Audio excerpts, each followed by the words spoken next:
everyone, I'm Qiannie from 6AS4 and today I'm going to talk about historical mistakes that changed the world forever. We all make mistakes from time to time. Luckily, most of the time when we screw up, the consequences of our mistakes range from trivial to non-existent. We all might feel a bit embarrassed and chagrined at our missteps, but more often than not, life just goes on and the world neither notices nor cares that we mess up. Most of the time, that is. However, sometimes mistakes, even the tiny ones we seem trifling at the time, could end up having huge consequences, as in altering the course of history or changing the world kind of huge ramification. One of the historical mistakes is the Titanic's lookout had no binoculars. Just before the Titanic sailed from Southampton to New York on 10 April 1912, its operators replaced the second officer, David Blair, with the more experienced Charles Lightoller. However, Blair never got around to giving, and Lightoller never got around to asking for the keys to a locker that contained the ship's binoculars. So, the Titanic sailed on its maiden voyage with lookouts who lacked binoculars. Astonishingly, at no point during the days-long voyage before disaster struck did anybody in charge figure out that the binoculars might be necessary for lookouts. 4 days into the Titanic's voyage, around 11:40 p.m. on the night of 14 April 1912, Lookout Frederick Flick spotted an iceberg in the ship's path and alerted the bridge. The officer in charge ordered the engines stopped and the ship sailed around the obstacle. Unfortunately, given the distance to the iceberg when the alarm was sounded, the Titanic's speed at the time, and the ship's mass, disaster was inevitable.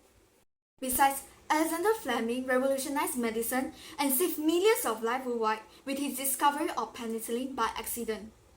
Alexander Fleming was an unprepossessing Scottish doctor, pharmacologist, and microbiologist.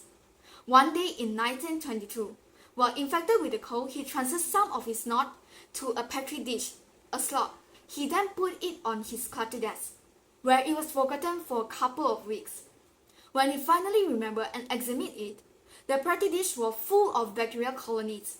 However, the microscope revealed that one area of snot was free of bacteria. Further examination revealed that it was due to the presence of an enzyme, which he called lysozyme, which had some antimicrobial properties. That laid the groundwork for his discovery of penicillin. In 1928, Fleming sealed a laboratory slot, left an uncovered petri dish next to an open window, where it became contaminated with fungus spores. When he checked it under the microscope, Fleming discovered that the bacteria near the fungus were dying.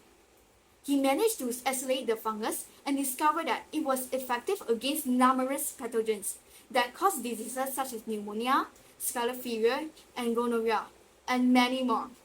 Thus, penicillin was discovered.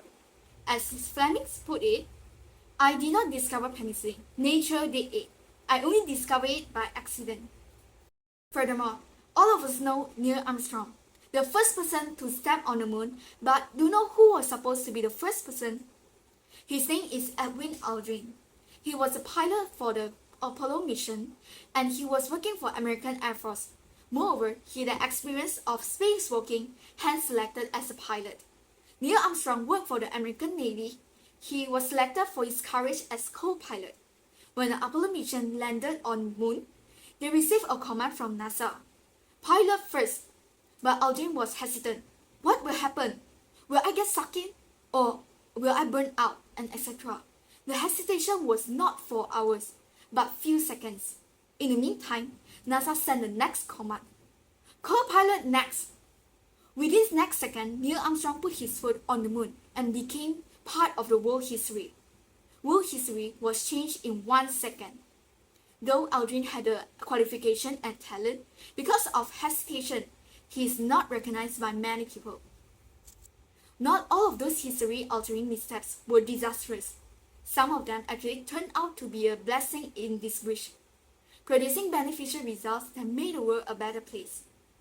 That's all from me, thank you.